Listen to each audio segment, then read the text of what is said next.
Okay. Magandang hapon. Muli sa inyong lahat. Kasama na ang ating mga kapatid na patuloy na umantabay at sumusubaybay sa ating pag-aaral, na lagi kong sinasabi na ang ating pag-aaral ay patuloy na paghahalongkat at pagsaliksik ng salita ng Panginoon upang lubos natin itong maunawaan at makilala natin ang Panginoon. At sinasabi ng Biblia sa Lucas chapter 17 verse 3 na ang buhay na walang hanggan ay ang makilala na ang tunay na Diyos ay ang Diyos Ama at ang sinugo niya walang iba kundi ang ating Panginoon sa Kristo. So pagkilala pa lang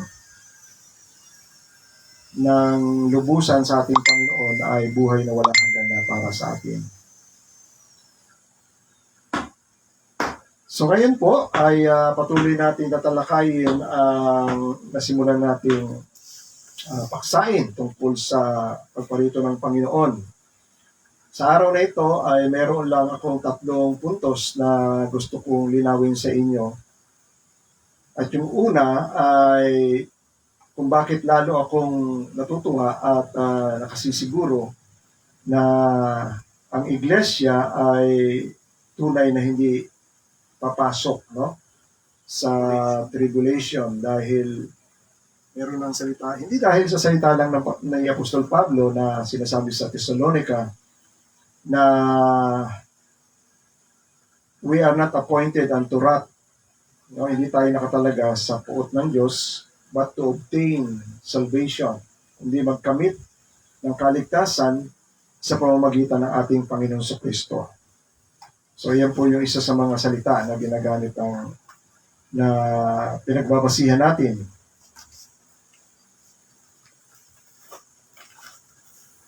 So itong second coming ng Panginoon, kaya sigurado ako na ito ay iba doon.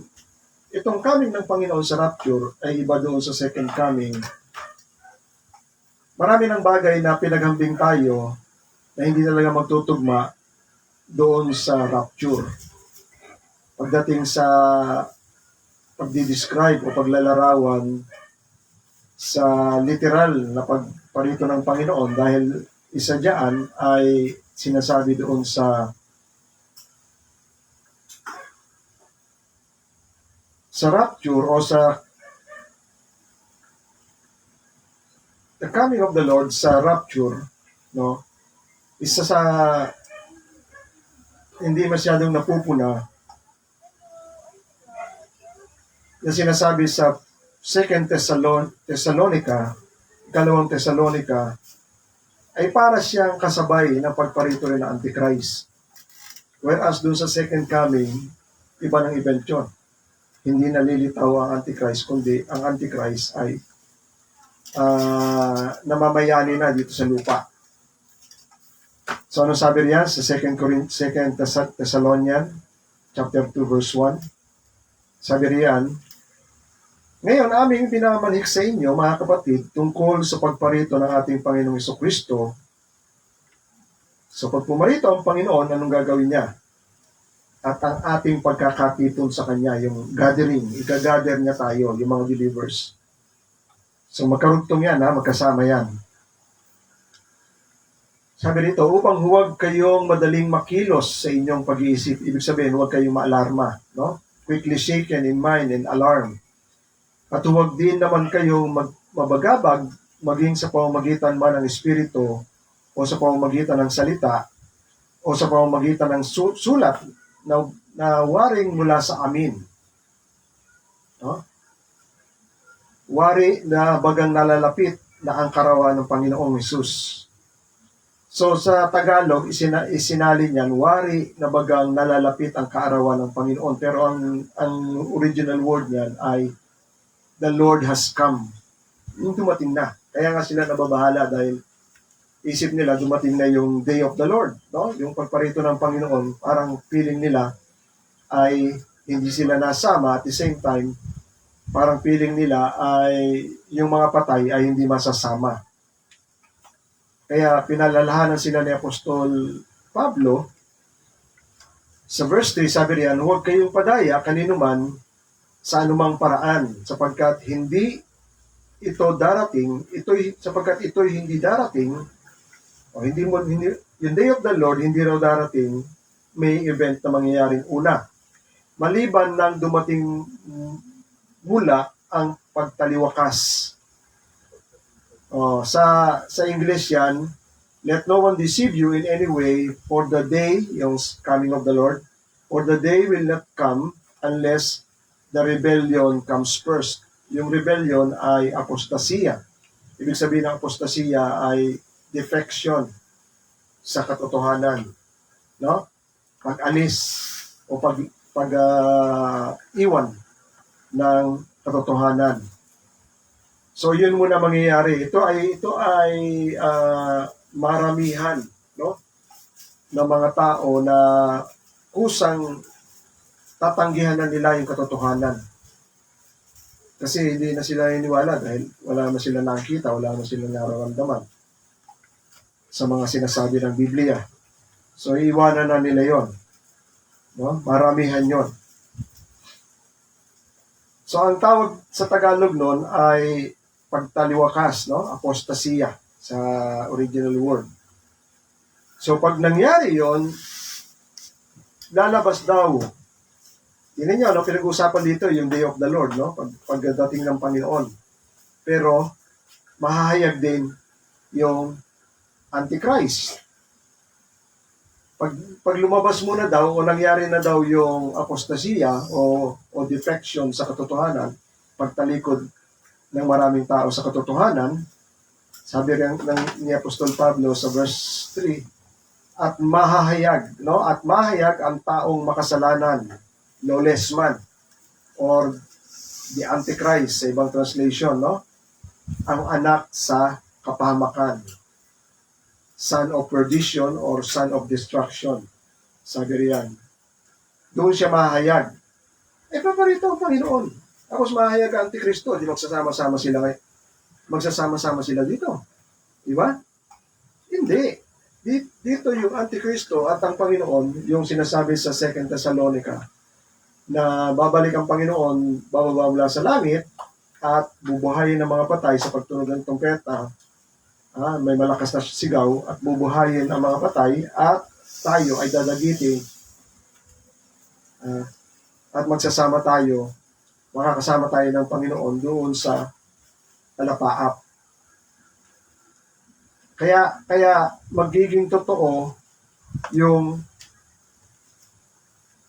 sinasabi ng Lucas chapter 21 na kailangan magbantay, magmatsyag at manalangin para maging karapat-dapat, sabi diyan, no?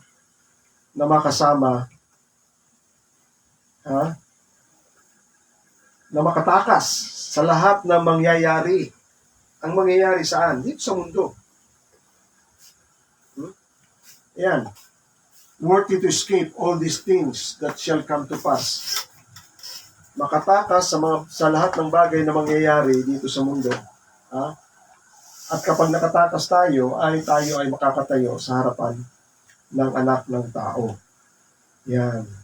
Pero yung may iwan, sabi nga, kagaya ng isang silo o ng isang trap,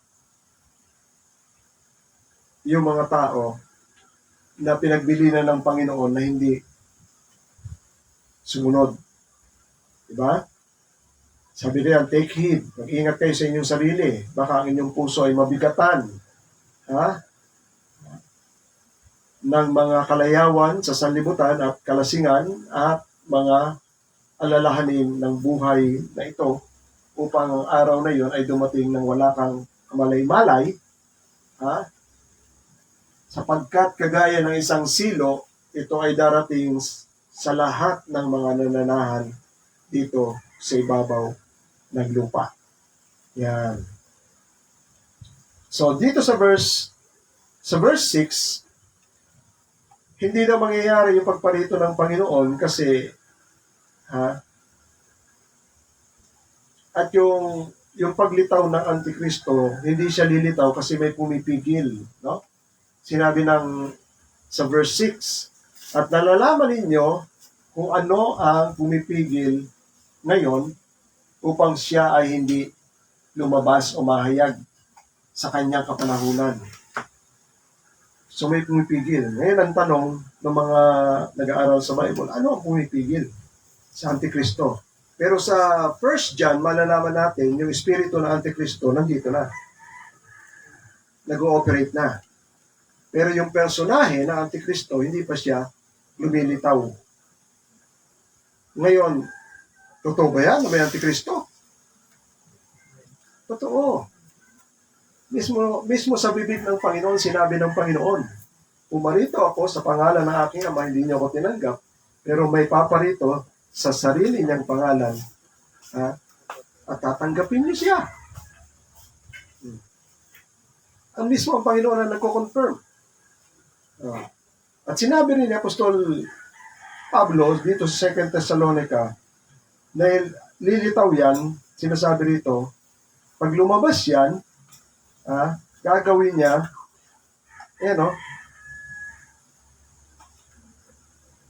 sa verse 7, sapagkat ang hiwaga ng kasamaan ay gumagawa na. Ito yung hiwaga ng kasamaan, ito na yung spirit with the Antichrist. Yung evil spirit, kumikilos na sa sanlibutan. At kung magkagayon, mahahayag ang tampalasan. Ito yung lawless one, yung Antichrist na tinatawag, tampalasan. Napapatayin ng Panginoon, Jesus, sa hininga ng kanyang bibig at sa pamamagitan ng pagkahayag ng kanyang pagparito ay lilipunin. Siya na ang pagparito ay ayon sa paggawa ni Satanas. So ang backup na kapangyarihan niya ay galing mismo kay Satanas. So anong gagawin niya? Na may buong kapangyarihan. No, powerful siya. Hindi lang siya mahusay magsalita, kundi meron siyang kapangyarihan, powerful. At gagawa siya ng mga tanda, signs. Ang mga Hudyo mahilig, ano ang sign ang may papakita mo para paniwalaan ka namin? Mahilig sila rito sa sign. Yung salitang sign ay sa Hebrew, ay sa Greek. Ang original word niyan ay semyon. Ang meaning din ay miracle. Kaya pag sinabing sign, gumawa ka ng miracle. O himala. Yung himala, yun na yung tanda. Kaya yun ang hinahanap nila, no? Itong Antikristo, pag dumating, gagawa siya ng himala at makapangyarihan siya. Gagawa siya ng mga tanda, nakalagay dyan, mga tanda at mga kahanga-hangang kasinungalingan. Mga miracles, no? Na hindi naman totoo.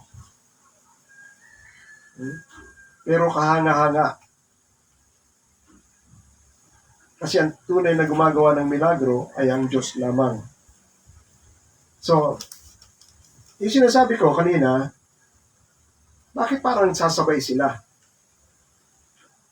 Yung coming of the Lord, sinasabi ng 2 Thessalonica, hindi raw darating yung coming of the Lord kasi magkakaroon pa muna ng pagtalikod o apostasiya, sa ganyang paraan, mahahayag yung Antikristo.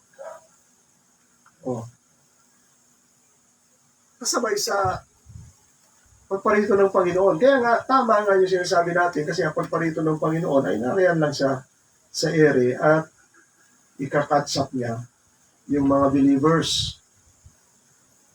At yung mga taong mananatili sa mundo, sila ay sabi sa Biblia, parang matatrap sila. Bakit parang matatrap sila? Kasi papasok sila sa pamumuno ng Antikristo for the whole 7 years. At inalaw ng Diyos yun. For a short time, inalaw ng Diyos.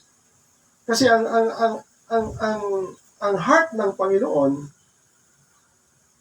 kung ayaw mo sa akin, hindi kita pipilitin. Pero kung ibibigay ko yung nasa ng puso mo. Anong nasa ng puso mo? Kasi siya ay mabuti.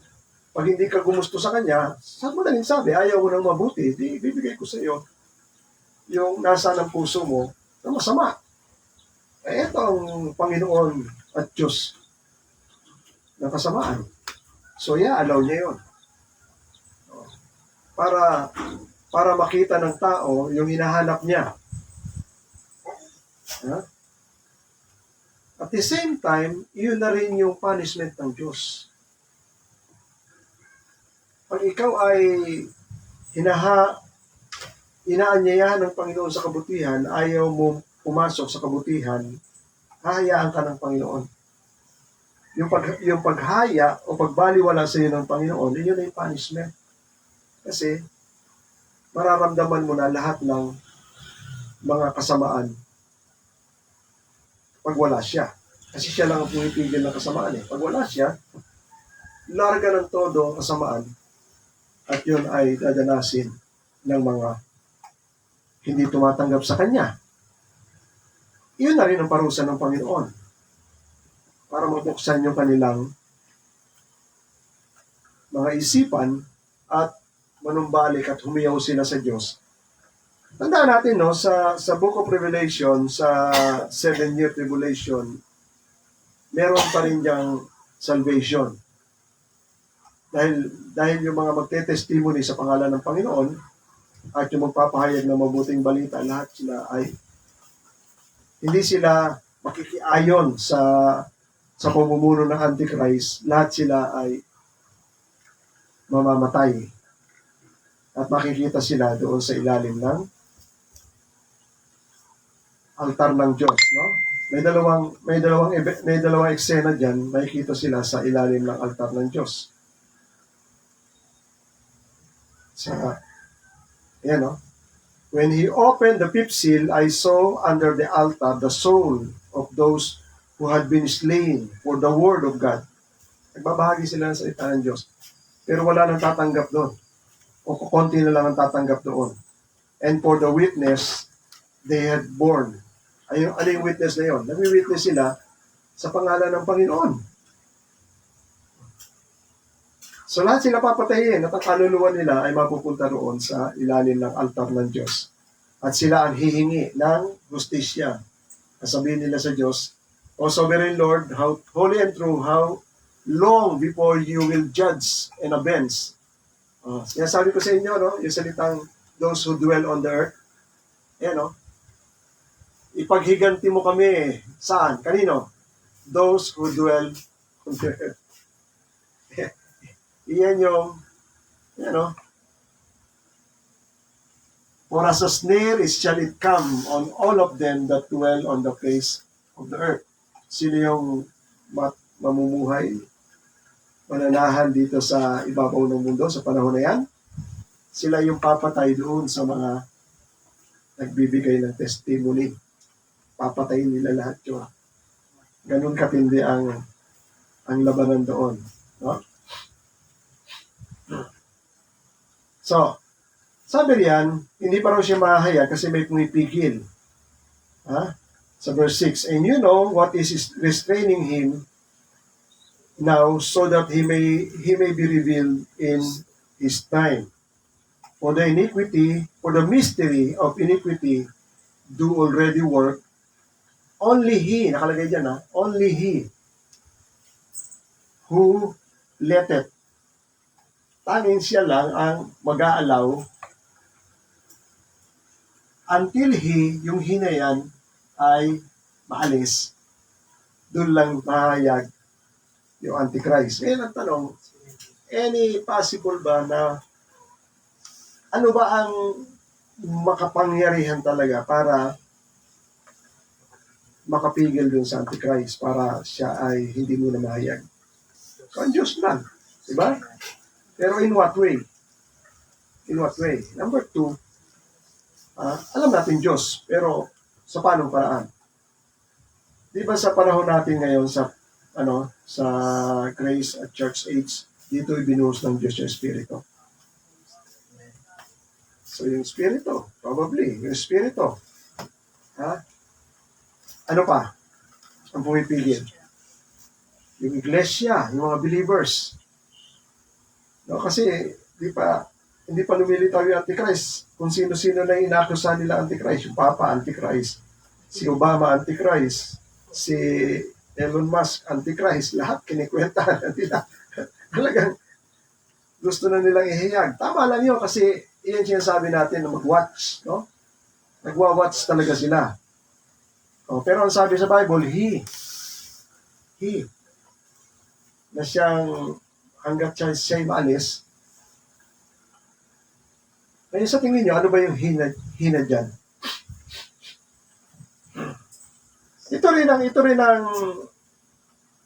ang dahilan kung bakit nakakasigurado ako na hindi talaga papasok ang church sa tribulation, no? Naalala niyo ba yung sa Acts chapter 19 ata yan? Yung panahon na pinipersecute ni Apostol Pablo yung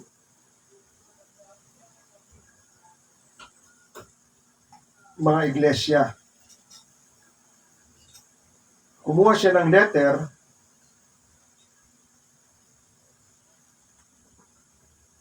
sa high priest para habulin niya hanggang sa labas ng Jerusalem, hanggang sa makapunta siya doon sa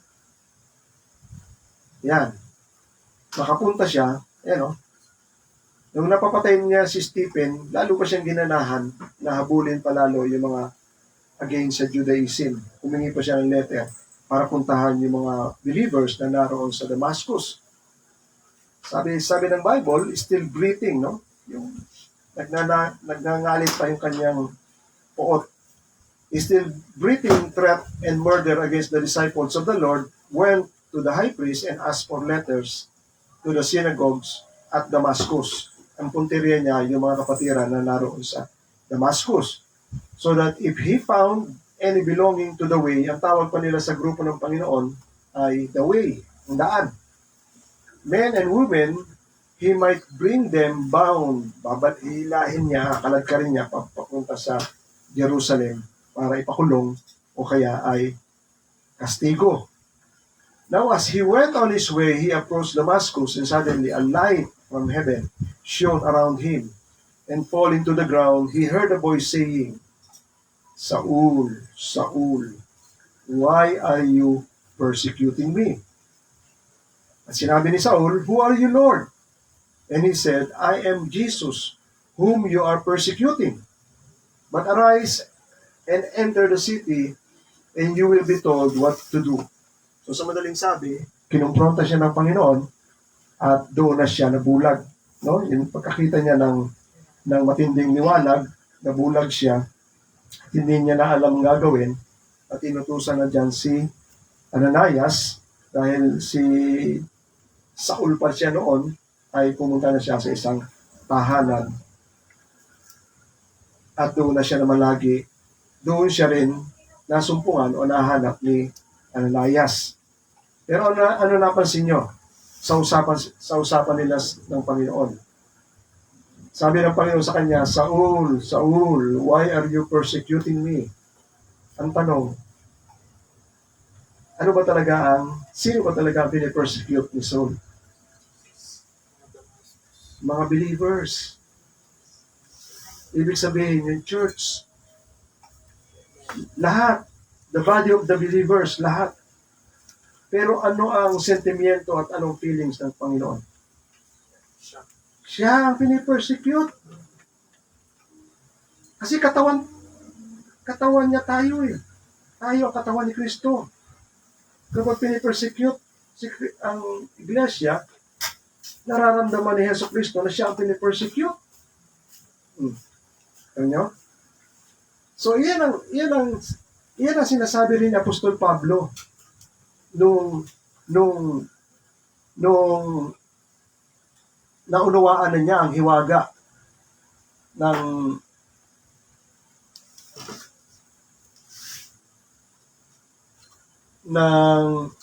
panahon ng New Testament, no? Yung mystery of Christ, mystery of faith, lahat yan. Isa sa mga mystery, ito yung sinasabi natin, no?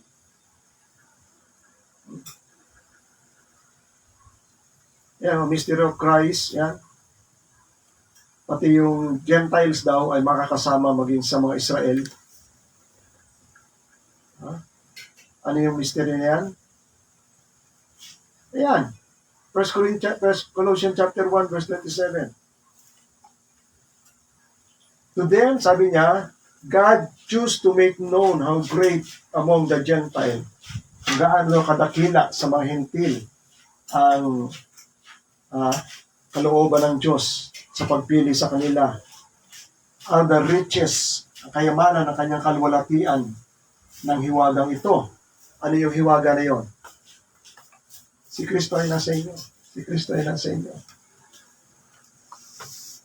Kaya pag pinesecute kayo, dapat persecute si Jesus Christ. Bakit ko binibigyan ng diin yan?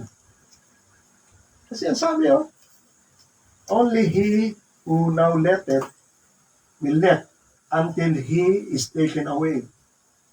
So, sino yung tatanggalin? Para lumitaw yung Antichrist? Sino yung he? Si Kristo na nasa church. Kaya pag tinanggal yung church, tinanggal kasama si Kristo. Naintindihan nyo? Kaisa ng church, si Kristo. Siya yung he. Nakita natin, di ba? Pag pinersecute yung church, inaamin ni Jesus Christ siya ang pinepersecute. Kasi yan nga yung mystery na sinasabi natin, the mystery ng Panginoon that Christ is in us. Kaisa tayo, kaisa natin ang Panginoon. Tayo ang katawan talaga ng Panginoon. Si Kristo ramdam yun. Kaya tayo hindi natin naunawaan. Kasama ang Panginoon. Pero si Kristo alam niya yun. Kung yung tunay ng mga Kristiyano, kabilang talaga sa kanyang katawan yun. At pag pinipersecute yun, alam ng Panginoon na siya ang nasasaktan dahil sila ay kabahagi ng kanyang katawan. Iyan ang dahilan kung bakit hindi papasok sa tribulation, dahil ang tribulation ay wrath of God and wrath of the Lamb. Puot ng kordero. Alam naman, puot ng kordero, ang katawan niya, sinasabak niya sa puot niya. Naintindihan yan? Ayan o. Ayan o. Sabi ng mga taong nakatira dito sa mundo, call the mountain. Tago mo kami sa mukha ng nakaupo doon sa trono at mula sa puot ng kordero. Ano masasama ang katawan ni Kristo doon? Na siya ang nagpaparusa doon sa mga tao na nakatira, na nananahan dito sa lupa. Imposible yun. Imposible yun. Aalisin niya muna yun. So pag inalis niya yon, pag naalis na tayo, diyan nalilitaw yung Antikristo at yung maiiwan na pabago-bago ang isip, gusto niya maging Kristiyano, ayaw niya maging Kristiyano, yung mga ganyang klase, ay maiiwan dyan. No? Pero may pag-asa pa sila. Dahil isasalang sila ng Panginoon sa pagsubok na yan at din nila mararamdaman yung kasi sinasabi rin ng Biblia na ang tunay na pananampalataya para lumabas talagang tunay yan, para yung ginto. At ang ginto sinasalang sa apoy para lalong lumabas yung kadalisayan ng ginto, maalis yung mga dumi-dumi. Yung pananampalataya ng isang tao, isasabak yan sa trial. Kung talagang iyan ay may pananampalataya, doon lilitaw ang pananampalataya niya. Kaya nga mapupugutan ng ulo yung tunay na may pananampalataya, doon lilitaw yun. At yung trial, lagi ko sinasabi sa inyo yung trial, ang word ng trial tsaka yung temptation, halos isa ang salita dyan, perazzo. Ang meaning ng perazzo ay to prove, para mapatunayan. To prove. Halimbawa, may dilaw, isasalang mo yan sa para malaman, ginto ba yan o hindi? Susubukin mo siya. To prove. Yun ang meaning nun. So, yun yung trial. Para ma-prove ka kung talagang ikaw talaga ay para sa kanya o hindi ka. Nag-aano ka lang. Kristyanuhan ka lang. Okay? So, ito na ngayon. Iyan ang sinasabi natin, iyan ang second coming ng Panginoon sa rapture. Ito na ngayon yung second coming literal second coming ng Panginoon sa Revelation chapter 19. Ano nakalagay doon? Bubukas daw ang langit, sabi riyan, then I saw heaven open and behold a white horse.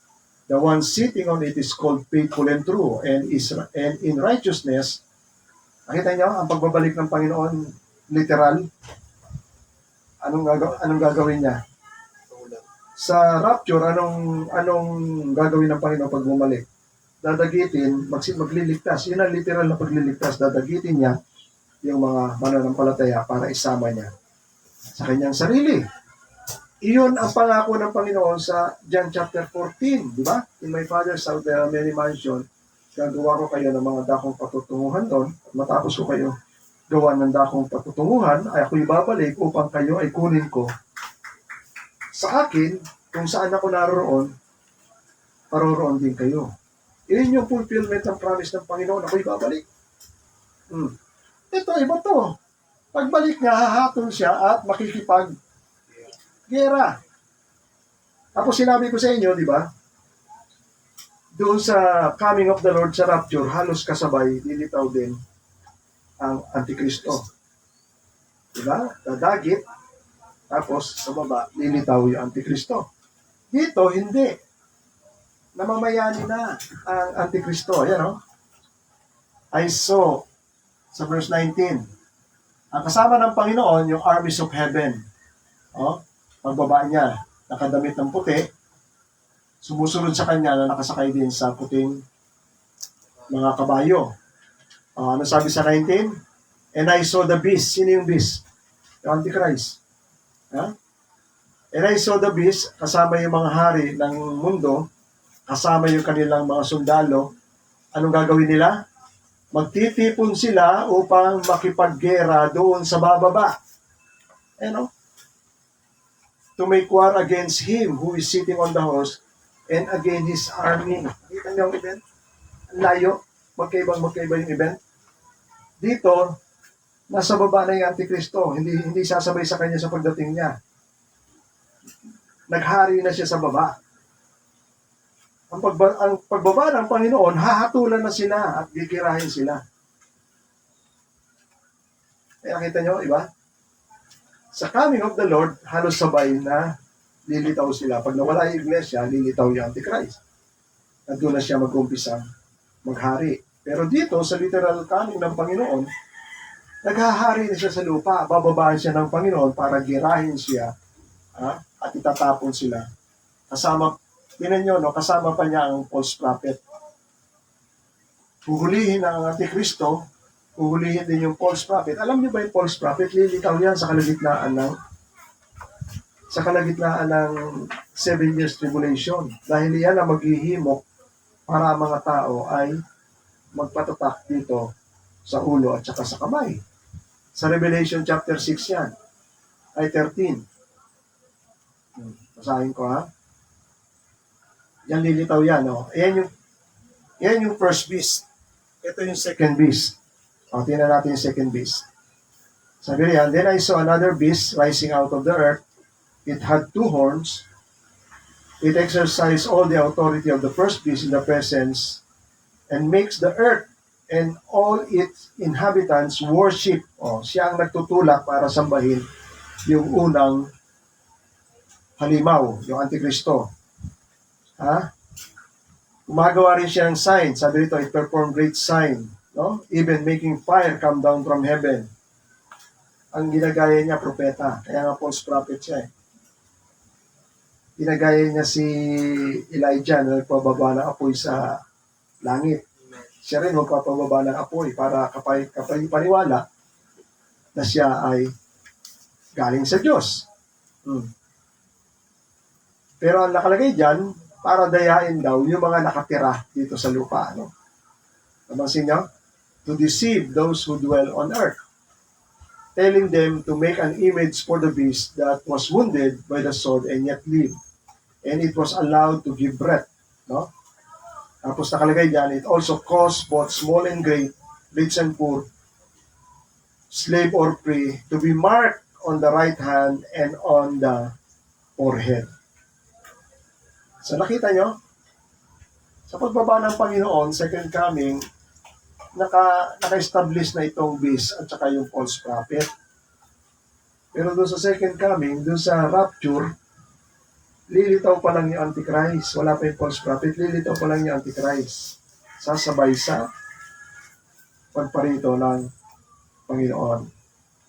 Bukod doon, sinasabi ko lagi sa inyo, sa Revelation chapter 1, verse 7, sa rapture, ang makakakita lang sa kanya yung mga believers. Pero dito sa second coming, ano nakalagay sa Revelation chapter 1, verse 7, Behold, He is coming with the clouds, and every eye, lahat ng mata ng tao sa mundo, will see Him, even those who pierce Him. Yung nag-pierce sa kanya, patay na yun. So, ano ibig sabihin yan? Nandun sila sa impyerno, nakikita pa rin nila yung event na nangyari dito sa mundo. Kita nyo? And all the tribes of the earth will wail on account of Him. Even so, Amen. So, iyan lang ang description natin, pagpapaliwanag natin sa kaibahan ng rapture sa literal second coming. At the same time, nilinaw din natin na mas kampante na tayo ngayon na hindi talaga papasok ang church sa tribulation. So, ngayon, i-describe natin o lilinawin natin bakit ang Kristiyano ay ine-exhort ng Bible at sinasabihan ng Panginoon na magmatiyag, manalangin at ingatan ang kanilang mga sarili. Unang-una, yun nga, isa dyan ay para hindi siya magkasala. Dahil nilinaw natin last time, yung pagkakasala ay ipinaliwanag ng Bible na napasok ng magnanakaw. Nilagay lang sa terminology ng magnanakaw nakapasok. Pero alam naman natin, ang ibig sabihin ng magnanakaw ay si Satan at ang kanyang kapangyarihan. Kapag ang kapangyarihan ni Satan ang nakapasok sa paanong paraan? Sa pagkakasala. So, tiniya, kapag ang tao malinis at nakapasok ang kasalanan, nasisira ang tao. Isa ng good example yan, alam niyo kung ano? Yung kasalanan ng drugs. Nakita mo tao, di mo na makausap, inuman doon sa Amerika. Nakaganon lang yung tao. Di mo na makausap ng matino. Iyon yung sinasabi ng Panginoon. Kung ang may-ari ng bahay, alam niya na papasok, kung kailan papasok o magnanakaw, magmamatiyag siya dahil pag nakapasok o magnanakaw, masisira ang bahay. Sinabi ko sa inyo, ang bahay ay ang katawan ng tao, ang bahay ay ang pamilya, ang bahay ay ang iglesia, ang bahay ay ang sambahayan ng Israel. Lahat yan napapasok na kasalanan. Sira. Ngayon, ano ang definition ng Bible tungkol sa kasalanan? Ang kasalanan ay nagpapahiwalay sa tao at sa Diyos. Sabi riyan, but your iniquities, Isaiah 59 verse 2, but your iniquities have separated between you and your God. Kasalanan nagpapahiwalay sa Diyos at sa tao. And your sin have hid her face from you, that He will not hear. May naalala kayo dito? Na-event? Ha? Matthew 7:21. Isa sa maganda example diyan. Ayan. Not everyone who says, Lord, Lord, will enter the kingdom of God, but the one who does the will of my Father who is in heaven. And on that day, many will say to me, Lord, Lord, did we prophesy in your name, or cast out demons in your name, and do many mighty works in your name? Ano sabi ng Panginoon? And I will declare unto them, I never knew you. Ano sila? Depart from me, workers of iniquity or lawlessness. So sa madaling sabi, ano ito? Kasalanan. Kaya kasalanan, nagpapahiwalay sa tao at sa Diyos, at ang mangyayari, ano? hindi pinapakinggan ng Panginoon. Ano sabi ng Panginoon? Lord, Lord, Lord! Sabi ng Panginoon, I never knew you. Oh. Ano pa? Ano pa? Matthew 25. Ano itong Matthew 25? Parable of the 10 virgin. Anong kasalanan ng foolish virgin?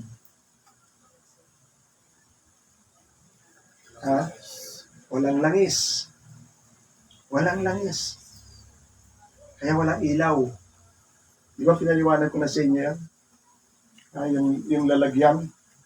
Ang ilawan, tandaan nyo, dalawa yan ilawan at liwanag ng ilawan. Pwede kang may ilawan, pero walang liwanag ang ilawan mo. Sila yon. Dahil ang liwanag, ang ilawan ay salita ng Diyos. Nilinaw ko na sa inyo yan. Di ba? At ang liwanag, ano yun? Pagkaunawa sa salita ng Diyos. At paano nagkakaroon ng unawa ang tao sa salita ng Diyos? Kapag siya ay may Espiritu. Ang langis sa Espiritu. Kita niyo? Ang langis sa Espiritu. Kaya sinasabi ng Panginoon sa John chapter 5,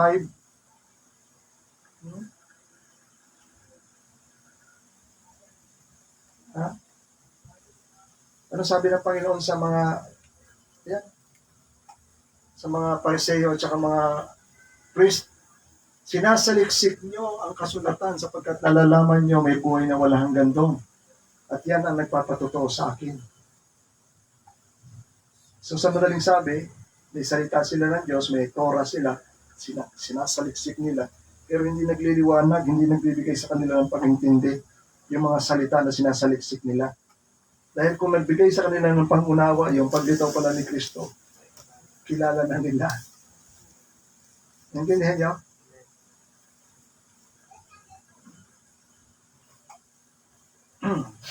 Kaya nga, inaakusahan sila ng Panginoon sa John chapter, sa Matthew chapter 23. Tingnan niyo yung lagi kong ginagamit. Yan. 13. Yan. Habag-habag kayo, mga eskriba at mga Pariseo, kayong mga hipokrito.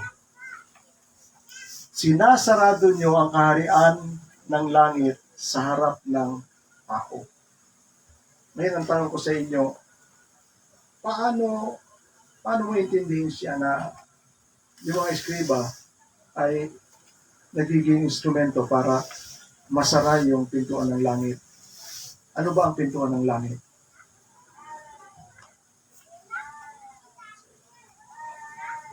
Ano niyo ba yun? Ang pintuan ng langit si Kristo. Sabi ni Kristo, I am the door of the sheep. Sabi rin ng Panginoon, John 14, I am the way to the Father. Naintindihan niyo? At ang makapasok sa kaharian ng Diyos ay makilala at sumampalataya kay Jesus. Ito mga eskriba o Pariseo, ayaw nila. Diba? So yung may mga tao na lalapit kay Yesu Kristo, pinipigilan nila, yun yung pag-shut ng door sa pintuan. Ang door ng kalangitan si Jesus Christ na makilala siya at sumampalataya sa Kanya. Sinasaraduhan nila yun. Yan. For you shut the kingdom of heaven in people's face, kayo rin ayaw nyong pumasok at ayaw nyong payagan yung mga gustong pumasok. Di ba sabi ng Panginoon, saliksik nyo ang ang kasulatan sapagkat nalalaman nyo na may buhay na walang hanggan. Ang buhay na walang hanggan nasaan?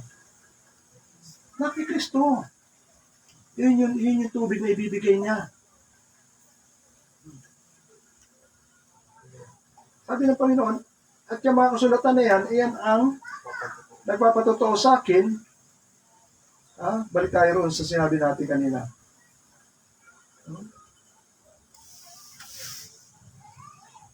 Ayan. Sa verse 40, nakalagay. Ngunit ayan yung lumapit sa akin upang magkaroon kayo ng buhay na walang hanggan. Ako ang magbibigay ng buhay na walang hanggan. Pero paano sila bibigyan ng buhay na walang hanggan kung hindi nila nakikilala? Kaya sinasabi ko na sa inyo, di ba? Ang makakapasok sa langit ay yung makikilala si Kristo. Pero paano siya makikilala? Kapag nag-ilaw na ang ilawan mo, maliwanag. Iyon yung nangyari sa mga virgin. May ilaw yung kanilang ilawan, sila yung mga Hudyo na nakakilala kay Kristo. Kasi nagbigay ng liwanag ang Espiritu sa kanila at nakilala nila. Naunawaan nila yung salita at nakilala nila si Kristo. Pero doon sa mga foolish virgin, walang kasama dyan yung mga eskriba. May ilawan sila pero hindi magliwanag. Bakit hindi magliwanag? Kasi ako nga walang langis eh. Foolish nga sila eh.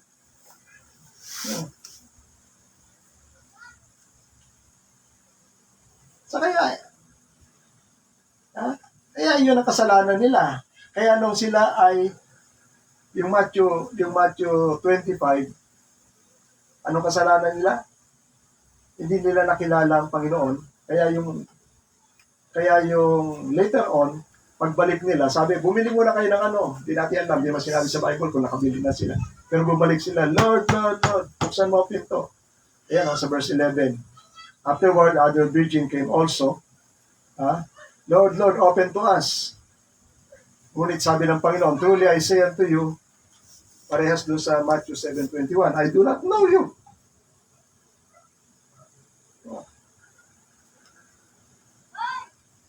Sabi ko sa iyo, sinabi ni Apostol Pablo, yung paborito kong salita rito, sa Galatians chapter 4 ba yun? Ephesians chapter 4.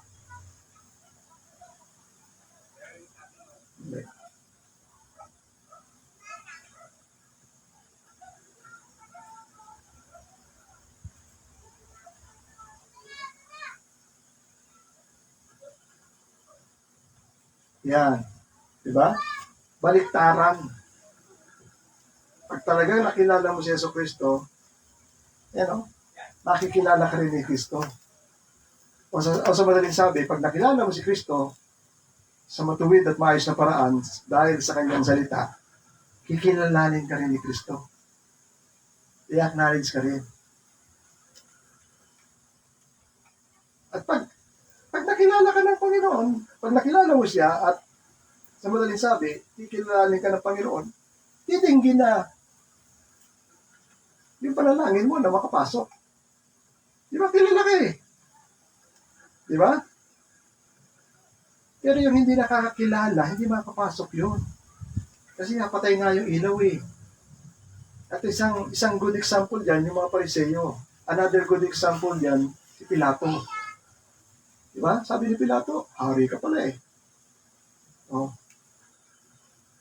Sa tingin mo, papapasokin ni Jesus Christ Pilato? Na sinasabi ni Jesus Christ, ang mga taong nasa katotohanan ay makikinig sa akin. Tatanggapin ba ni Pilato yung ganung salita sa kanyang harapan? Hari ito, nagsasalita ng totoo, pero kakasuhan at mabibitay. Imposible sa isipan niya yun. Kasi nga hindi niya nakikilala.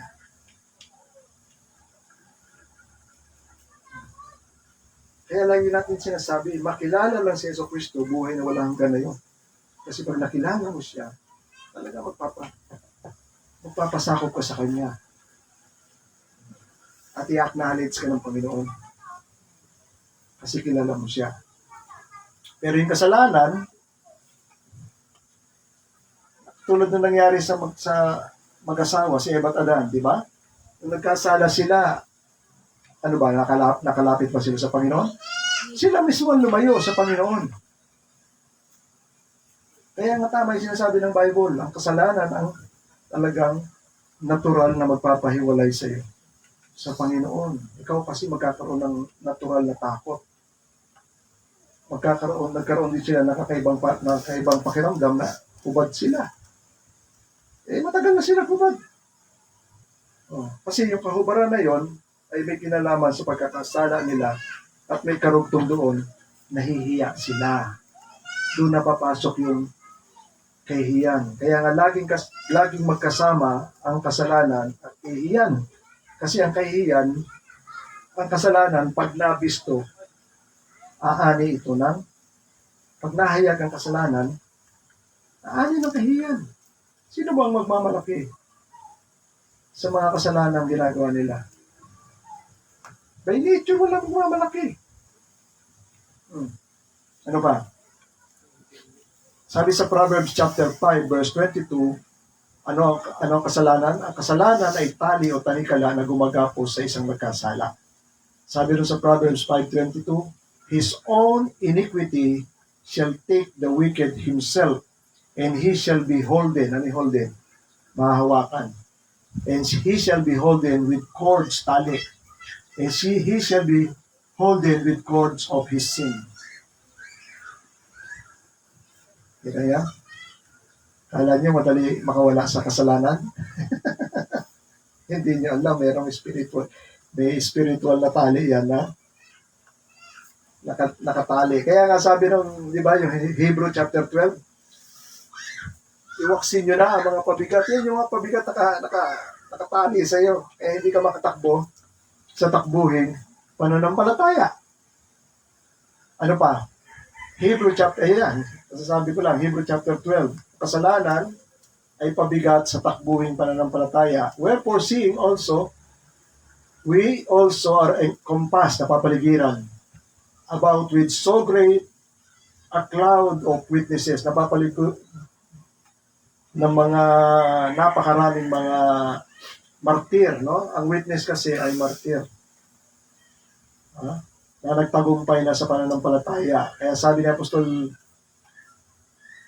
sumulat ng Hebreo, let us lay aside, iwaksi ang mga pabigat at kasalanan na which do easily besets us, gumagambala. Yung beset ay gumagambala o sumisira.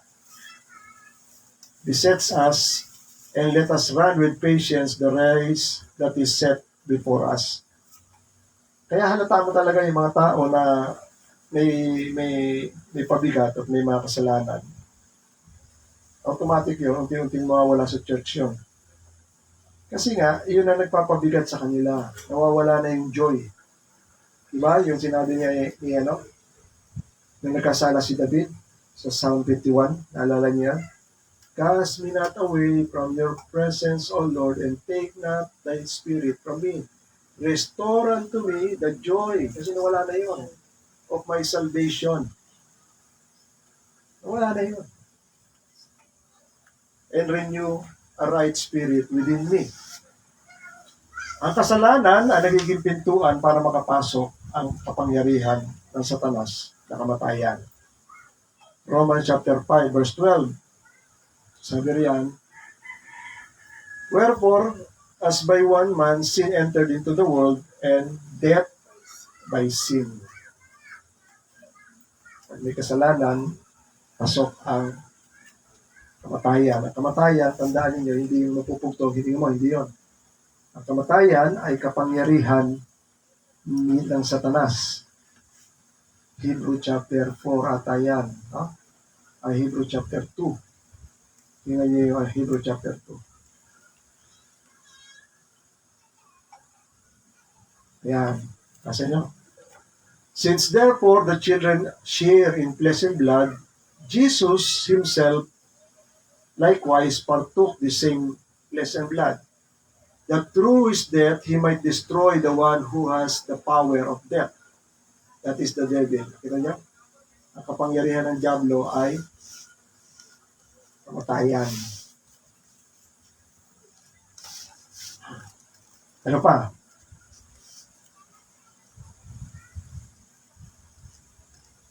Ang kasalanan,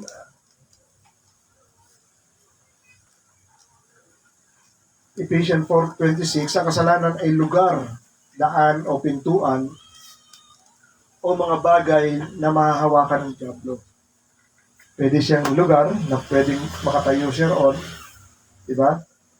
Kasi sabi sa Efeso, kapag nagagalit ka, huwag kang magkakasala. Pwede kang magalit, pero huwag mong, dahil sa pagkakamali, pwede kang magalit, pero huwag kang gagawa hanggat maaari ng kasalanan. At huwag mong panubugan ng araw sa iyong galit.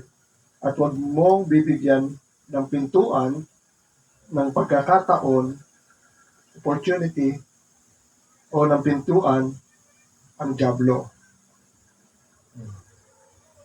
Yan kasi ang oportunidad o pintuan ng Diablo para ikaw ay buwisipin. Ang kasalanan ay pagsuway sa kautusan. Ang sino mang gumagawa ng kasalanan ay sumasalansang din naman sa kautusan. At ang kasalanan ay ang pagsalansang sa kautusan.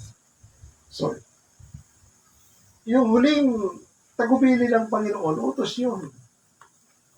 At utos ng Diyos yun. At yan natin malalaman sa bawat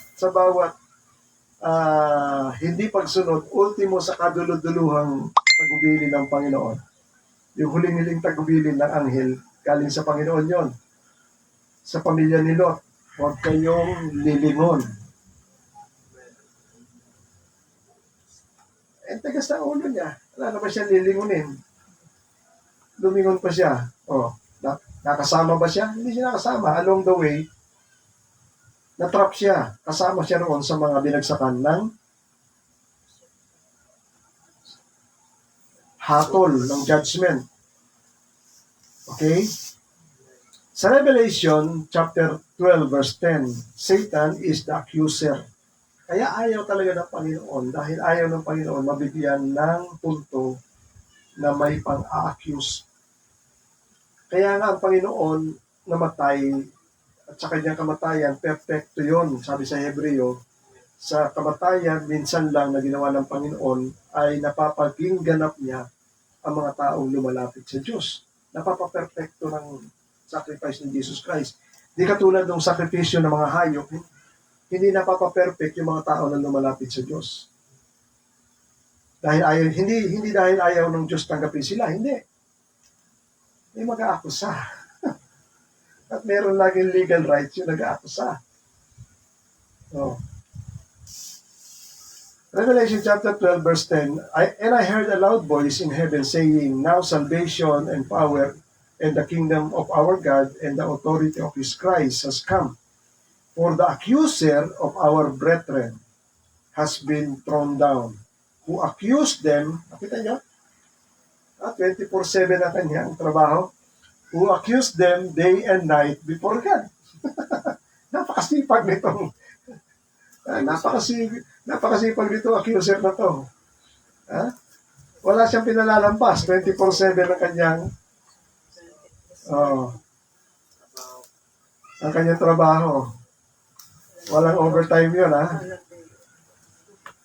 Merong example sa paghuhugas na ginawa ng Panginoon doon sa Zechariah chapter 3. Nakikita niyo dito, may vision na pinakita kay Zechariah, nakita niya yung high priest na si Joshua. At doon sa vision na yun, nakalagay doon, Then he showed me Joshua the high priest standing before the angel of the Lord. Ito yung advocate, no? Ito yung lawyer ni Joshua. Angel of the Lord, Jesus Christ yun, no? And Satan is standing at his right hand to accuse him. And the Lord said to Satan, The Lord rebuke you, O Satan. The Lord who has chosen Jerusalem rebuke you. Is not this a brand plucked from fire? At sino siya sabihan ng brand? Ang brand ay maliit na stick na kahoy na inalis mo sa pagkakaningas. Yung nasusunog ba, tinanggal mo siya doon. Meron na siyang pasok-pasok ng apoy. Iyon ang tinatawag na brand. Hindi ba ito isang stick na nasusunog na inalis mula sa apoy? Sino yun? Si Joshua yun. Ha? Now, Joshua was standing before the angel. Ang damit niya ay filthy garments. Kaya siya inakusahan kasi punong-puno at tigmak siya ng kasalanan. No? And the angel said to those who were standing before him, remove the filthy garment from him. And to him he said, behold, I have taken your iniquity. Nakita nyo? Yung relations ng damit sa kasalanan. Madumi ang kanyang damit, pero ang sabi, nung binihisa siya ng bago, ang sabi na salita dito, masdan mo, tinanggal ko ang iyong iniquity, kasalanan. I have taken your iniquity away from you, and I will clothe you with pure vestment. And I said, let them put a clean turban on his head. So they put a clean turban on his head and clothed him with garments, and the angel of the Lord standing by. And the angel of the Lord solemnly assured Joshua. So, hindi ka mo nilinis ka, wala ka nang gagawin. Ito yung lagi natin sinasabi. No? Sinabi ng Panginoon kay Joshua, if you will walk in my ways and keep my charge, then you shall rule my house and have charge on my court. And I will give you the right of access among those who are standing here. So nakita niyo, hindi lang siya nilinis, inalis ang kasalanan, dinalisay. Ito ay picture ng church. Ito ay picture ng grace. Tingnan niyo, walang ginagawa si Joshua pero nagiging malinis siya sa harapan. Dahil ginusto ng Panginoon na siya ay damitan ng malinis. Iyan ay may reference doon sa sacrifice na gagawin ni Jesus Christ. Lahat ng maliligtas from Old Testament up to the New Testament, walang ibang bagay na pwedeng makapaglinis sa kanila, kundi yung kamatayan ng Jesus Christ. Amen. So, sa pag-describe o sa pag-define natin ng kasalanan, so makikita na natin, di ba? Di ba yung isinampol natin yung buhay natin ngayon ay ay katulad din sa buhay ng mga Israelita nang inilabas sila sa Egypt. Ngayon ang tanong, lahat ba sila ay kandidato makapunta sa Promised Land? Yung inilabas sa Egypt? Lahat ba sila ay may assurance na pwede silang makarating sa Promised Land? Yes. Sabi ng Panginoon ba yan, outreach arm, inilabas ko kayo. Lahat sila kandidato. Kaya lang, merong trial, merong testing period sa desert. At ipuprove pa rin sila, number 1, obedience. At number 2, faith. Dahil yung obedience siya ka-faith, magkasama yan. Yung obedience, pwede siyang mangyari, literal, na susundin kung ano yung inuutos, kung anong sinasabi. Doon pa lang matigas na ulo nila. Pero lahat sila kandidato. Hanggang sa nakita na nila yung Promised Land. Kaya lang, meron pa rin trial na silang papasukin dahil may mga giant daw. So, yung 12 tribes, yung 2, matibay ng pananampalataya na makakapasok. Yung 10, nagbigay ng false report. Hindi tayo makakapasok yan. Kakainin lang tayo para tayo mga mga langgam para tayong mga malilit na biskwit para kainin tayo ng mga... Papasok ba sila doon by their own might? Ang Diyos na nakita na nila kapangyarihan ng Diyos na bukahin yung dagat. Hindi pa kayang pitikin ng Panginoon yun doon. Oh. Yun. Matigas ang ulo, ayaw sumunod, at kawalang pananampalataya sa... Hindi si Moises ang nagdadala sa kanila. Si Moises, servant lang nung nagdadala sa kanila. Wala silang tiwala.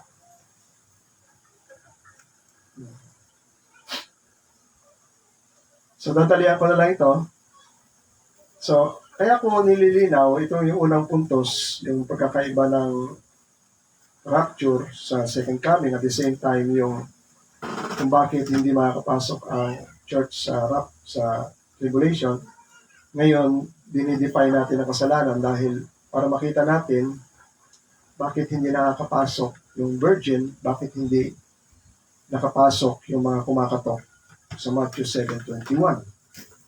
So may kinalaman yung sin kasi yung kahulugan ng sin ay nagpapahiwalay sa iyo sa Diyos.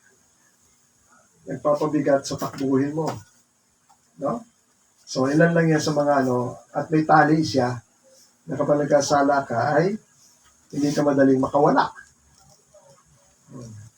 Dahil sabi nga natin na ang babalikan ng Panginoon, tandaan ninyo, nililinaw natin yan, ang babalikan ng Panginoon, nakalagay sa Bible, ay walang batik, malinis, dalisay, na inihalin tulad sa isang babae kakasal. Ito yung church. Walang kapintasan. Bakit mahalaga na walang kapintasan? Kasi may mag-accuse nga.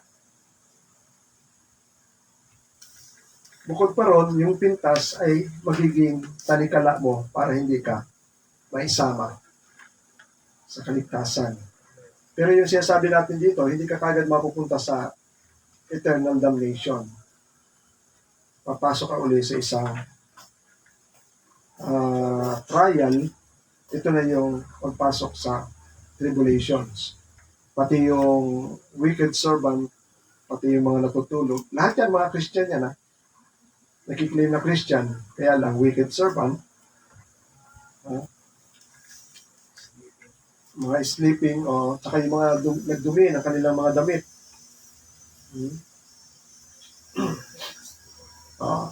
May salita ang Panginoon dito. Kaya nga sabi ko sa inyo, meron tayong tatrabahuhin kasi kailangan magtagumpay tayo. Sa mga magtatagumpay, sabi ko, meron tayong tatrabahuhin araw-araw hanggang sa siya ay dumating. Kaya sabi ng Panginoon, di ba?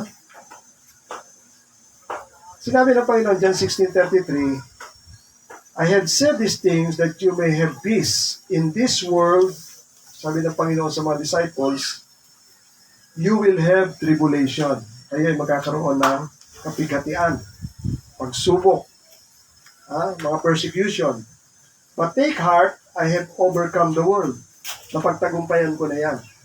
Hindi ko nagtagumpay ang Panginoon, wala ka nang gagawin. Sinabi nga ng Panginoon, meron kayong pagsubok. Pero yung pagsubok na yan, makakayanan niya yan dahil ako mismo nagtagumpay diyan.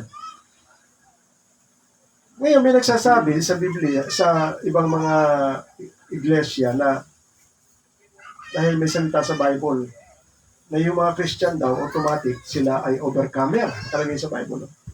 For everyone who has been born of God overcomes the world. Mananagumpay sa mundo, sa sanlibutan.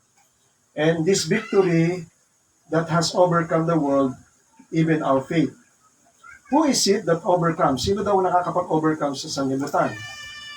Ito daw yung mga taong nanampalataya kay Jesucristo na siya ang anak ng Diyos. So parang parang pinapakita na overcomer ka na. Di ba? Totoo yun, overcomer ka na, pero meron ka pang i-overcome pa rin. Dahil sinabi ng Panginoon, tingnan nyo, Lahat ng churches na 7, lahat yan, walang church na hindi sinabihan ng Panginoon. Ang sino mang magtagumpay, lahat yan. Efesos, sabi ng Panginoon sa Efesos, ang may makinig sa sinasabi ng Espiritu sa mga iglesia, ang magtatagumpay, Efesos, ang magtatagumpay siya kung pakakainin. O sino makakakain? Yung magtatagumpay. Smyrna, ang may makinig sa sinasabi ng Espiritu sa iglesia, ang magtatagumpay ay hindi napaparusahan sa ikalawang kamatayan. Pergamum, ang may makinig sa sinasabi ng ang magtatagumpay ay bibigyan ng manang natatago at siya bibigyan ng isang batong puti na ang batong puti nakasulat ang bago niyang pangalan. Thyatira. Ano yung Thyatira? At ang magtatagumpay at lumupad sa aking mga gawa hanggang sa katapusan ay bibigyan ko ng kapahamalaan sa mga bansa at sila'y paghaharian niya sa pamamagitan ng isang panghampas na bakal, gaya ng pagkadurog na sisidla ng lupa ng magpapalayo. Sardis, ang magtatagumpay ay daramtan ng maputing damit. Philadelphia, sa Philadelphia, walang pintas ang Panginoon dyan, pero nakalagay pa rin dyan na magtagumpay. Gagawin kong haligi sa templo na aking Diyos at hindi na siya lalabas doon. At ang last ay Laodicea, ang magtatagumpay ay aking pagkakaloobang umupo kasama ko sa aking luklukan na gaya ko naman na nagtagumpay at umupo kasama ng aking ama sa kanyang luklukan. Nakita niyo yung prize o reward ng mga magtatagumpay? Napakarami yon. Tayo, kailangan din. Meron tayong pang araw-araw na struggle. Sinabi ng Panginoon, ang hindi magpapasa ng kanyang krus at susunod sa akin, hindi siya karapat-dapat sa akin. May krus tayo. Yun ang krus, ibig sabihin, ito yung mga pagsubok, ito yung mga kapighatian sa pagkarga mo ng pangalan ni Jesus. Maswerte tayo rito dahil Christian nation to, pero subukan nyo na manirahan sa purely Muslim countries. Sa Indonesia meron, sa India, minority lang ang mga Christian people doon. Sinusunog doon ang church nila. Sa Nigeria, nakita ko pa nung nasa Sudan ako, inatake ng mga Boko Haram yung mga Kristiyano ron. Sinunog yung kanilang, nakawall silang ganyan, malaki yung church nila, nakawall. Pero pinasok talaga sila dahil may mga baril. Sinunog yung church nila, pinatay yung mga tao, sinunog. Pinakita yung sa video ng mga may nag-video na pinalabas sa media. Ang mga tao nakaganyan. May team, sunog. Naghilera ang mga tao. Yan ang mga krus, mga struggle. Kaya sabi ng Panginoon, ang hindi daw makapagbuhat ng kanyang krus at sumunod sa kanya ay hindi magiging karapat-dapat sa kanya. Sinabi rin ng Hebreo, sa pakikibaka natin sa kasalanan, hindi pa nga tayo humahantong sa pagbubo ng dugo. Bakit kailangan? Sabi ko nga, habang hindi pa tayo dumarating na makasama ang Panginoon, hindi pa tayo makakapasok sa kingdom ng Panginoon, narito pa rin tayo sa testing ng our faith. At maraming hinuhubog sa atin. Ayan ang sinasabi sa James chapter 1. No? Mga kapatid, sabi riyan, ibilang ninyo,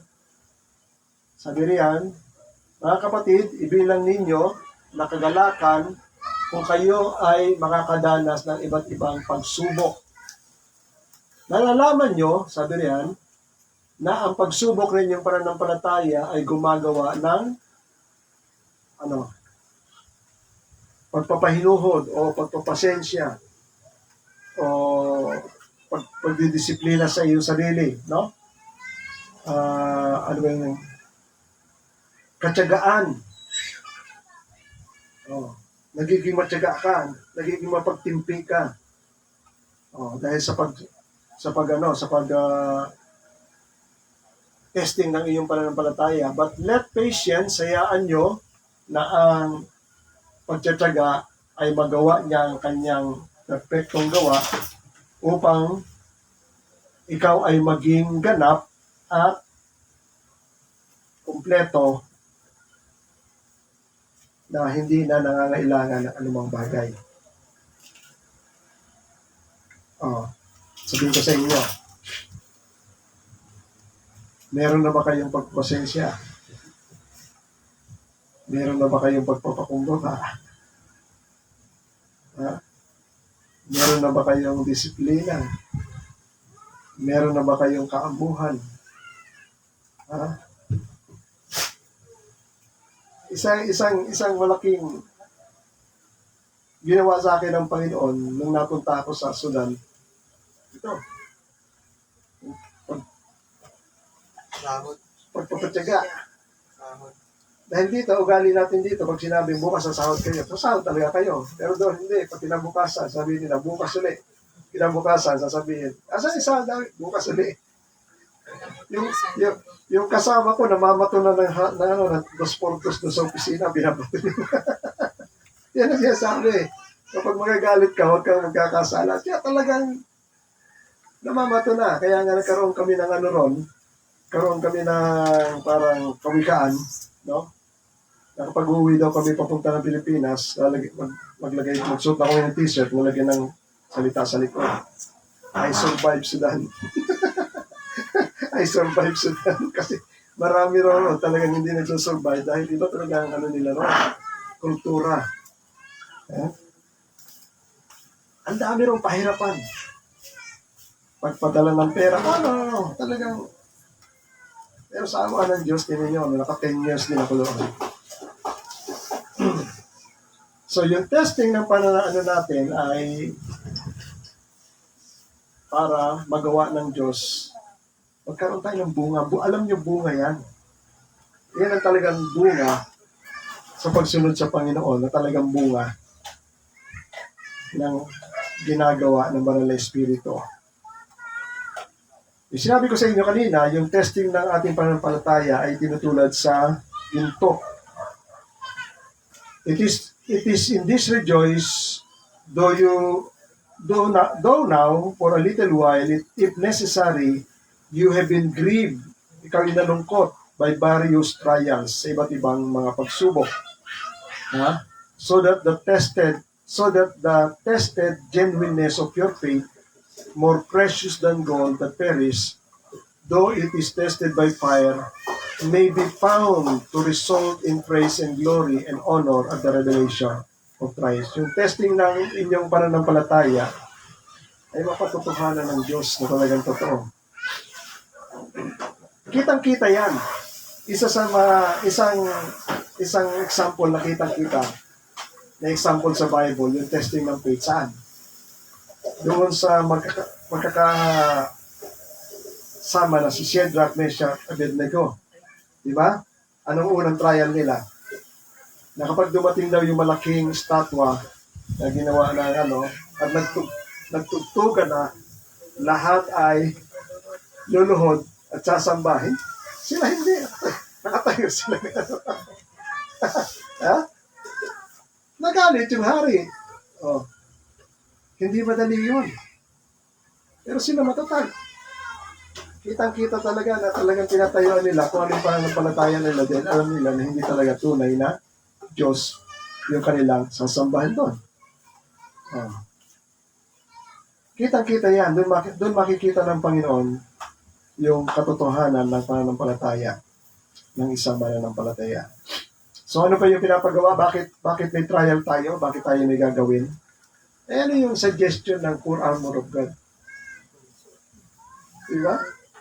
Para maging matagumpay tayo sa pakikibaka natin sa mundong ito. Dahil naroon yan, katulad ng yung panangga, naroon daw yung iba't ibang palaso ng kaaway na talagang walang tigil na ibinabato sa iyo. At gusto niyang alisin yung kaligtasan na nasa puso at isipan mo. Kaya sabi ng Bible, isuot mo yung helmet ng kaligtasan, helmet of salvation, shield of faith, breastplate of righteousness. Oh.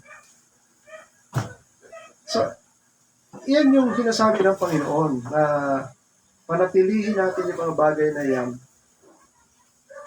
na hindi tayo maikupo ng mga tukso, trial at mga palaso ng dyablo hanggang sa pagdating ng Panginoon. At doon sasabihin ng Panginoon, you overcome. Ha? Personal yun. Hindi lang sa akin yun. Personal tayo lahat. Iba't iba ang ating mga pagsubok. Iba't iba ang ating mga testing, mga trial. Isa sa mahirap na trial sa isang Kristiyano, alam mo kung ano?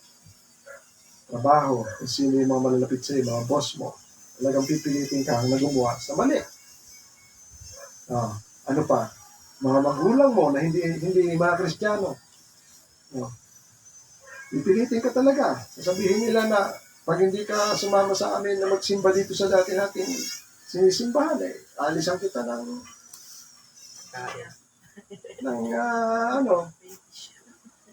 baon mo sa barulan. Kita nyo? Mga ganyan.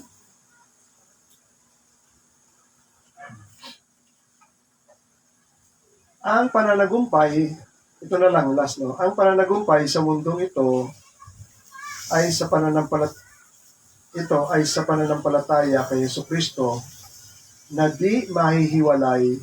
Ulitin ko, ang pananagumpay sa mundong ito ay sa pananampalataya kay Jesucristo na hindi mahihiwalay sa pagsunod sa lahat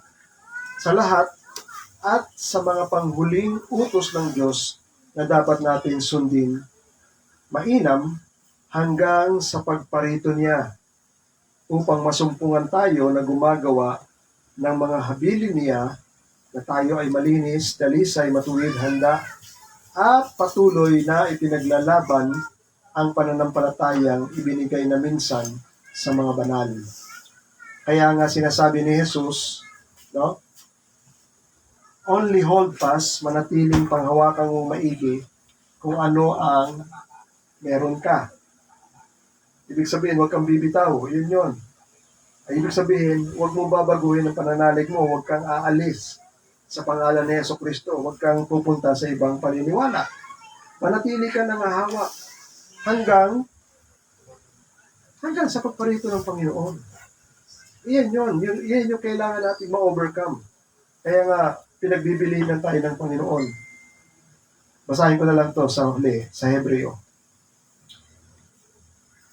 Na ating ingatang matibay ang pagkakilala ng ating pag-asa upang huwag mag-alinlangan sapagkat tapat ang nangako. At tayo'y magtinginan upang tayo'y mga udyok sa pag-iibigan at sa mabubuting gawa. Na huwag nating pabayaan ang ating pagkakatipon na gaya ng ugali ng iba, kundi mga aralan sa isa't isa, at lalo na kung inyong namamalas na nalalapit na ang araw ng pagparito ng Panginoon. Sapagkat kung ating sinasadya ang pagkakasala pagkatapos na ating matanggap ang pagkakilala sa katotohanan, ay wala ng hain na natitira patungkol sa kasalanan, kundi isang kakilakilabot na paghihintay at sa paghukom at isang kabangisan ng apoy na lalamon sa lahat ng kaaway. Datapwat alalahanin ang mga nakaraang araw na sa mga yaoy pagkatapos na kayo'y maliwanagan ay nagtiis kayo ng malaking pakikilaban ng mga pagbabata na una ay naging isang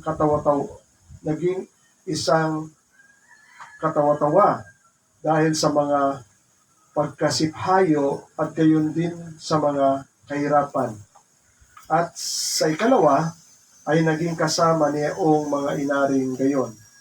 sapagkat kayong nangahabag sa mga may talikala at tinanggap ninyo ng buong galak ang pagkaagaw ng inyong pag-aari. Palibhas ay inyong nalalaman meron kayo sa inyong sarili na isang pag-aaring lalong mabuti at tumatagal. Ito yung nasa langit. Ito yung mga example na inagawa ng mga hari-harian. Huwag nga ninyong itakwil ang inyong pagkakatiwala, confidence, na may dakilang gantimpala, sapagkat kayo'y nangangailangan ng pagtitiis upang kung inyong magawa ang kalooban ng Diyos, nakita niyo, kailangan pa magtiis hanggang sa magawa natin yung kalooban ng Diyos hanggang sa dulo, ay magsisitanggap nga kayo ng pangako, sapagkat sa madaling panahon, siya ay paparito at darating at hindi magtatagal. Ngunit ang aking lingkod na matuwid ay mabubuhay sa pananampalataya. The just shall live by faith. Pero kung siya'y uurong, ay hindi siya kalulugdan ng aking kaluluwa. Nakita niyo?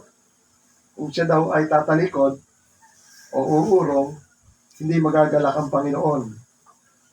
Ito'y kahit ito siya sabi ng Panginoon, ultimo hanggang doon sa kaduluduluhan. No? Yung sa Israel, nakita na nila, umurong pa sila eh. Kaya 40 years, pinalipas ng Panginoon bago sila pumasok. Kasi, tinintay muna niya mamatay yung mga